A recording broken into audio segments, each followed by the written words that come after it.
Well, welcome back to Switch to Linux. Today we are going to talk about how to stay private on Google. This is actually a kind of an important topic to discuss because, so a lot of people will simply say, just don't use Google or, whatever. But the reality is there's a lot of parts in our society that unfortunately you can't get away from Google. Now, maybe does it need broken up a little bit? Possibly. But whether that may or may not happen, I don't really see that happening in our current political environment here in the United States. But it is important to maintain a degree of privacy. So I'm going to walk through some of my tips and some of my tricks. But to do that, I'm going to show you how I've been managed to keep Google out of my private life. And as you know, you can actually go online and download your data. So, of course, a lot of this concern about the data has come out in wake of the Facebook and Cambridge Analytica reports, and then people are like downloading their Facebook data and it's like finding some shocking things, and then some other people are like, well, Google probably has more data on you, and so that begs that question: what data does Google have? Can you prevent Google from getting that type of data? What can you do about it? And of course, you can go and delete the data. In theory, that will happen. And so with that being said, what we want to do here is we're going to go ahead and start looking at the Google data that they have. And so first thing we're going to do is I downloaded one of my profiles. This is one that was attached to an Android phone. This is the one that was attached to a Samsung Galaxy that I had from, I want to say it was like 2015 to 2017, I think. So we're going to go ahead and have a look at the data. Of course, the only thing I edited is the email address at the top and I think the calendar contact file name. So here's actually the data when you downloaded this, and this was only like 2 megabytes. Really, not a lot of data, because really they don't have any data as you look through. Here's your bookmarks. Of course, here's your exported file. Here's my bookmarks. So none, 0, Zipola. Calendar file. There actually is nothing on the calendar.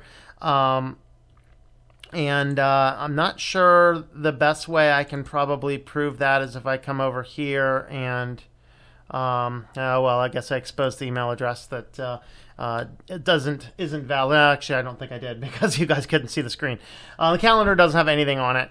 Classroom data, here's your contacts file down here. It's just your starred contacts. That one there, I'm going to have a look at it, and as long as there's no data in there, I'm pretty sure there's not. Yep, no data at all. Let me switch over to that view. Here's that file. 0 data in that, so they do not have access to the contacts. So this is an Android phone that had contacts in the phone. So I never had any of that data in there. The drive has one file, and it's the Getting Started PDF that is in everybody's drive. Fit, no data found. Google Business. There should not be any data on this. I think, once again, I can come over into my thing here and actually have a look at the JSON file. It just simply has a account ID number. It has account name, which says Tom M, and it says type personal. That's all the thing says. As far as your photos, no data found. Playbooks, no data found. Groups, no data found. This one here is just the README and the Google Suite Marketplace. Hands-free, no data found. Hangouts, there is a file there. I don't recall I've ever actually used those. Hangouts on air, no data. Keep, no data. Location, no data. Maps, no data. My activity. This is funny. These are actually, I think all, okay, let's see, activity. So Google Play Store, this is anything that you have downloaded from your Google Play Store. So you can see I have downloaded, the Core Official Remote, VLC, K9 Mail, because you use, there's one of your tips on an Android phone. Do not use their built-in Gmail app. Use K9 Mail. KDE Connect, OpenVPN, Chrome browser, Amazon Kindle. So you can see what I had downloaded. Not a lot. And you'll actually see that there's a few. That's because the phone swapped a couple of times, so you'll kind of see some things like you didn't have the ability to not have it. It basically, as you turn on the phone and links to the account, it downloads all that stuff automatically. And then I actually went through the phone and erased most of it. So even this is not a surprising amount because like SurveyMonkey, I know I never downloaded that. A lot of these are just things that Facebook Messenger, I never once downloaded. I think, it says I searched for. That's because I wanted to look at what the permissions were. So you'll see that I visit various things. I search for various things. There's OwnCloud. That's it. That's not a lot of data as far as that. That's your play activities. Here's search. This is Google search. I visited Google search 3 times because I don't use Google. YouTube's the only place where there's activity. Now, this is funny because there's all of these videos in here are all on March 3rd, 2017. And I think this is when a friend had the phone, borrowed the phone. And I'm thinking I never put the YouTube app on here. I'm thinking, I don't remember exactly how these got tied in there, but once again, this is just not a general behavior that I would do. That was, like I said, a friend had done something. I'm not sure how it got in there. Maybe he used Google Chrome or something, which was on the phone but never got used because I used Firefox. So that is the extent of the data that Google happens to have on me in that respect. Now, of course, I do have some other Google accounts. I got to get back to the main. There it is. Okay, the other ones that I have are, this one is linked into a Google Plus account. I re-edited that. I actually wrote Google Star, not Google Plus, but whatever.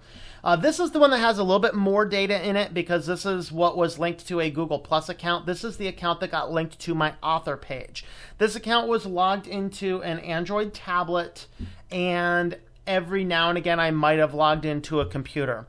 And so one file is the one link or something that got added to the Google Circles page or whatever, because who actually uses Google Plus? Well, not me. That was that time when you absolutely had to have the thing. Bookmarks, nothing.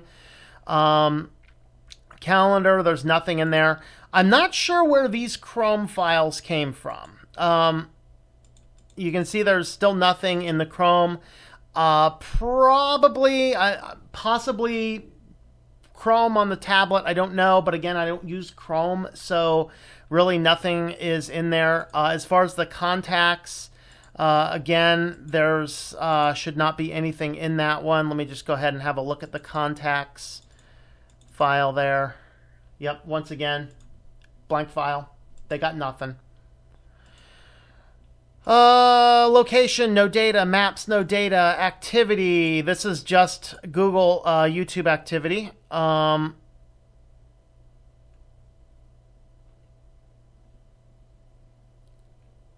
much there. Of course, this is kind of funny here. One of the things that really confuses them is that one of my clients in Los Angeles sells females clothing, so I manage all her sites. So I have a lot of interesting searches across different things. This might have been put in here because I needed to test something in a tablet type environment. That's how that ended up being there. Really, secretly, I wear women's clothing. As far as profile data, that's just the basic data for the Google Circles. No search contributions, no voice data found. And then here under YouTube, here's the watch history. Again, that's the file we just saw. Playlists, I'm not sure there would actually be anything in any of those.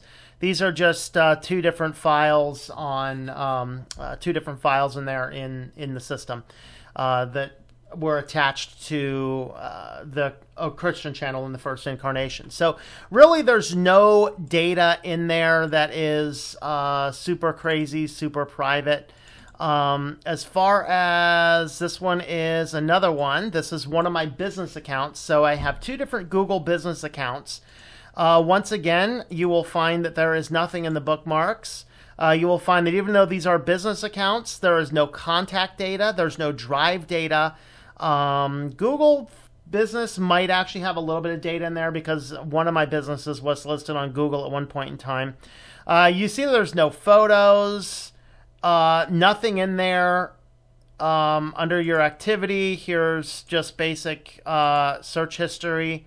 I search YouTube. I have no idea what these were. I think these were from a kid I was mentoring.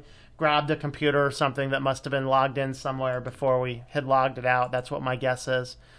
No idea. Don't remember watching those videos. So like I said, I had a lot of teenagers in and out of the house a good decade ago. So that's probably where those came from. But you'll see that there is a lot of data under the voice. This is because I do use Google Voice phone numbers for a variety of different things, mostly keeping privacy in phone relays. So I'll use Google Voice for that. So those are some of the things that you'll see here, that there is not a whole lot of data that they actually have on my accounts. And I went through all of the Google accounts that I had, downloaded all the data, except, of course, the account data that I didn't download my videos. If I needed to, I could. I mean, I could download a copy of all of the videos that I've uploaded to YouTube if I wanted to. I have over 500 videos on this channel, so that would be a lot. So I definitely don't want to do that. But you can see how little data they have. And how was I able to do this? So I wanted to break this out into phones and into computers and other devices. And so as far as the first thing you want to do is you want to use completely separate Google accounts for different devices. Okay? It is not worth sharing your entire life with Google to sync everything up. And that's one of those, is it a convenience factor that I can have everything here and everything over there and everything this way and that way? It might very well be a convenience factor for you. And if that's a convenience you need to have, you need to be willing to trade that off. But in my case, even every tablet, every phone that I've ever had that would have had a Google account has had a separate Google account. This was the last one there. Actually, I downloaded the data and then deleted it because I don't have that. The only Android phone I have right now runs a custom ROM, so there's no Google account attached to it at all. And so using separate accounts is your first key thing. I even have 2 separate accounts for the business stuff. Of course, the YouTube channels are divided across different accounts as well. So those are those things you need to keep in mind, is use different accounts. Use different accounts. Don't just pull up the phone and go, oh, look at that. It wants the Google account, and log right on in with the Google account that you're using everywhere else. Because it tends to, what it does is it compiles all that data and learns a whole lot more about you. Now, of course, Google can grab data. It's like, okay, this one account has logged in from these same IP addresses. The thing is that Google will still treat those as separate people unless they somehow get tied together. The reason is it pollutes the data if they assume that 2 accounts are the same person, because we could be family members, we could be roommates, we could be sharing an internet hotspot in one shared location. And so for simplicity or for the most data accuracy, Google would rather have several different accounts than try and tie everyone into the same thing.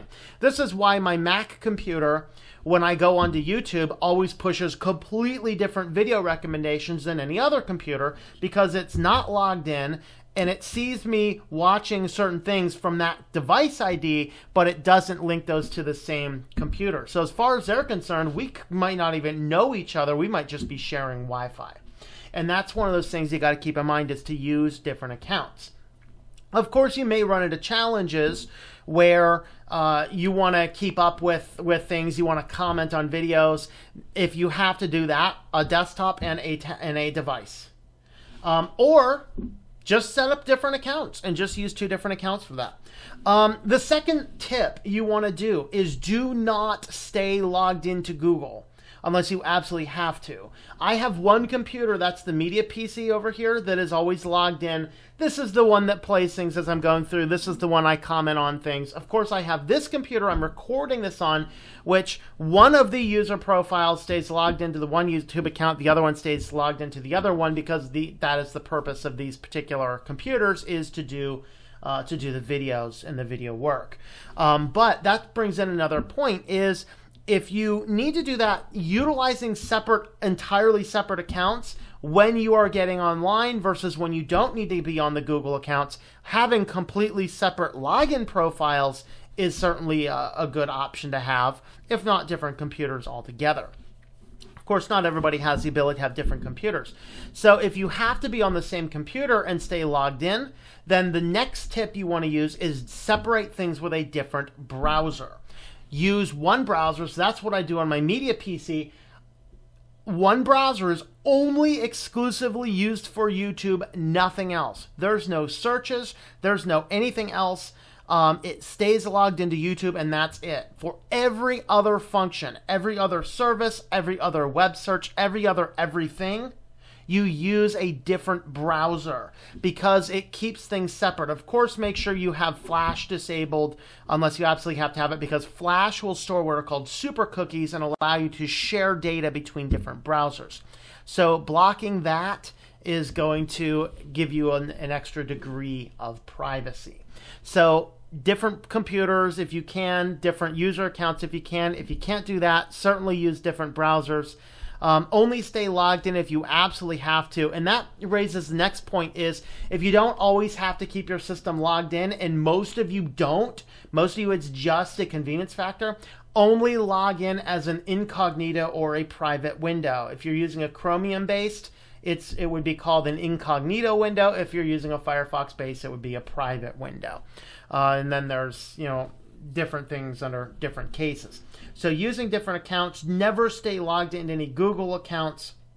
Using alternative browsers, only log in private if you need to.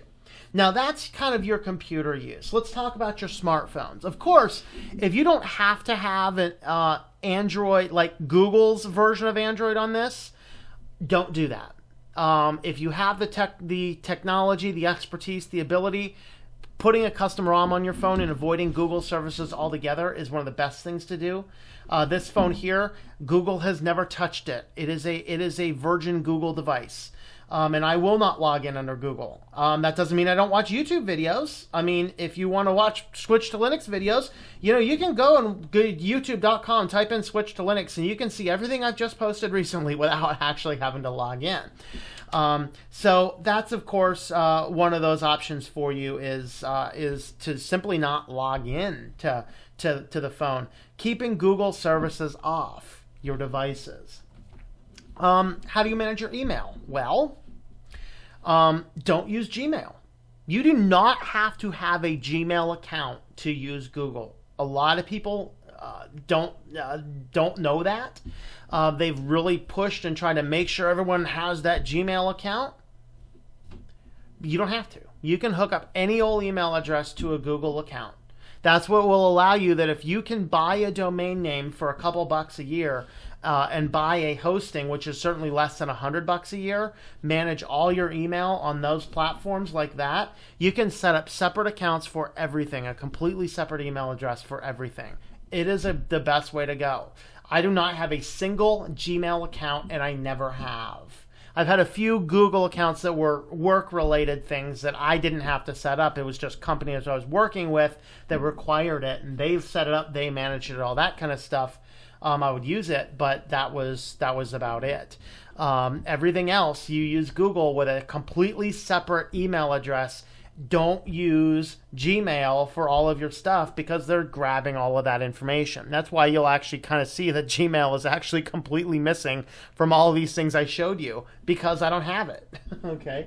The next thing about your phones is particularly newer versions of Android, but this is not something that's brand stinking new, is that you can go into any given app and you can set your permissions. So for example, I'm going to go into my contacts.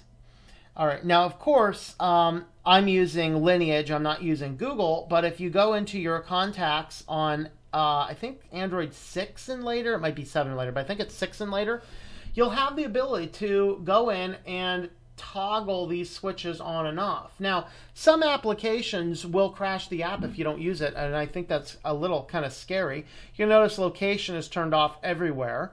And then, of course, that's the next thing is never turn on location services on your phone unless you absolutely have to. Make sure every app, no app should have permission to use location unless it's critical for that function. Like, for example, a map. Okay? A map. You might want to turn location services on for that.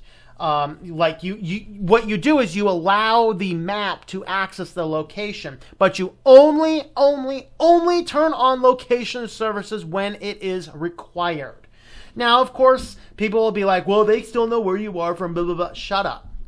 Okay? We're talking about the things that we can do. Okay? There is not a great deal of evidence that Google is going to grab your phone's location data if you have location services turned off. Yes, it's possible. We're talking about the minimum footprint. This is that pendulum swinging. The thing that says, I have nothing to hide, so I'm going to expose everything. We want to do away with those attitudes. This may not be perfect. If you want perfect keeping Google away, you got to get rid of that and use a dumb phone. That's what you want to do. If you need that smartphone, though, or you want to have the smartphone, these are those things to do. You keep location services turned off, and you only allow critical things to have access to the location data. Okay, there's no need for your Gmail to access your Find location through your GPS. There's no legitimate reason for that other than Google wants that data. So if you don't allow them to do that, shocking, it won't do that. So those are those things that you want to do. Those are those simple steps. All right, so that is my final thoughts on how to stay private on Google. You can see my results. I've been doing these types of things for a while. If you'd like to help support the channel, you can check out switchtolinux.com/support, and that will redirect you to the page which has all the current ways to help support us. One of the ways is you can pick up things like mouse pads. I have mouse pads. I have travel mugs, other things like that at shop.switchtolinux.com. So you can head on over there. That's going to redirect you over to Spreadshirt, where you can pick those up. I'm also on Patreon, patreon.com/TomM, for those needs there. If you want to help support the channel over there, that's certainly an option. So thanks for watching, and I hope that you enjoy switching to Linux.